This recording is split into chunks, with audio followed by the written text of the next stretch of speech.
Assalamu alaikum masu sauraro. A yau muna ɗauke da sabon labarin soyayya mai cike da ban tausayi.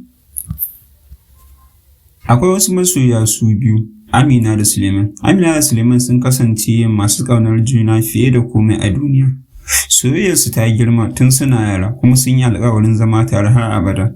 Amma ƙaddara ta yi musu wata jarabta mai tsanani. Bayan Amina ta kamu da ciwon zuciya, Suleiman ya sadaukar da duk abin da ya mallaka don ceto rayuwarta. Lokacin da kuɗin Suleiman ya ƙare, ya amince da sharaɗin wata uwa mai kuɗi cewa zai auri ɗiyarta idan har za ta biya kuɗin tiyatar Amina. Suleiman ya yi kuka har zuciyarsa ta yi rauni, amma ya zaɓi ya ceto rayuwar Amina duk da cewa hakan na nufin ba za su kasance tare ba. Amina ta yi kuka sosai lokacin da ya sanar da ita wannan labarin, amma ta fahimci sadaukarwar da ya yi don ƙaunarta.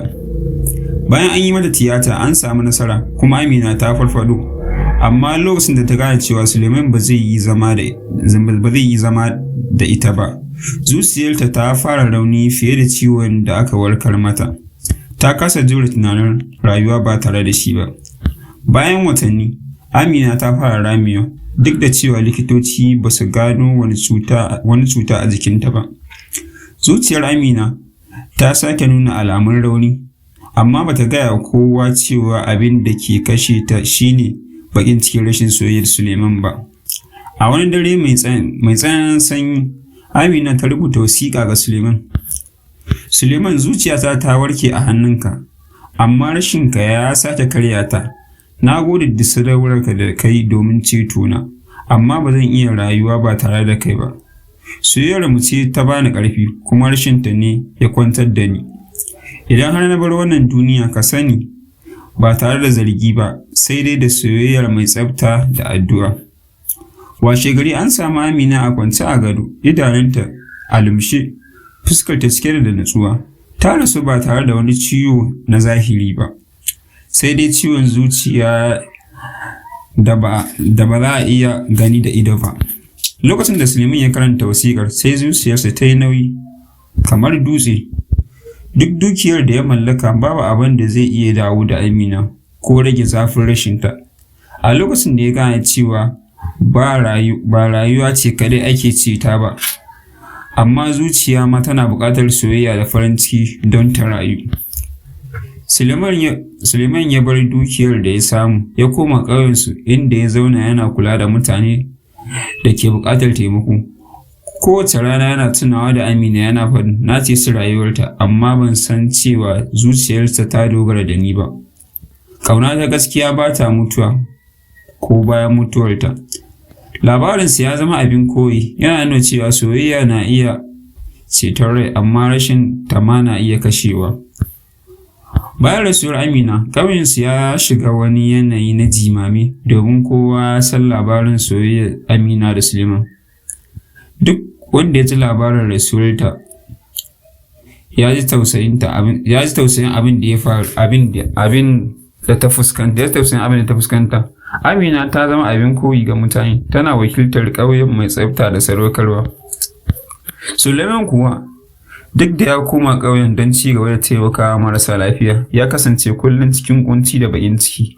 Ya rasa kwanciyar hankali domin tunanin cewa shi ne kawo ƙarshen rayuwar Amina. Duk wani ƙoƙari da yi domin samun farin ciki bai kai ga canza wannan gaskiya ba, cewa soyayyarsa da Amina ita ce ginshiƙin rayuwarsa.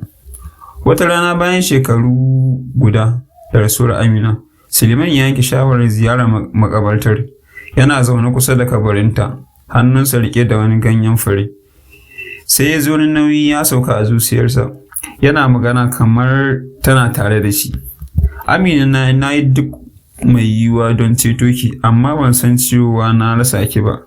Rayuwa ba ta da ma'ana ba tare da ke ba. Na yarda da ƙaddara da ta raba mu, amma zan kasance tare da ke a cikin zuciyata har ƙarshen rayuwata. A wannan rana, Suleiman ya yanke shawarar cewa ba zai sake neman aure ko wani irin farin ciki ba. Ya saukar da rayuwarsa wajen taimakawa mutane, musamman marasa galihu. Ya gina asibiti a ƙauyen nasu wanda ya sanya wa suna asibitin Amina, domin tunawa da ita da kuma ƙaunarta. Mutane sun dinga zuwa wannan asibitin daga nesa da kusa suna jin labarin Amina da Suleiman, wanda ya zama abu mai ƙarfi da ɗaukar hankali.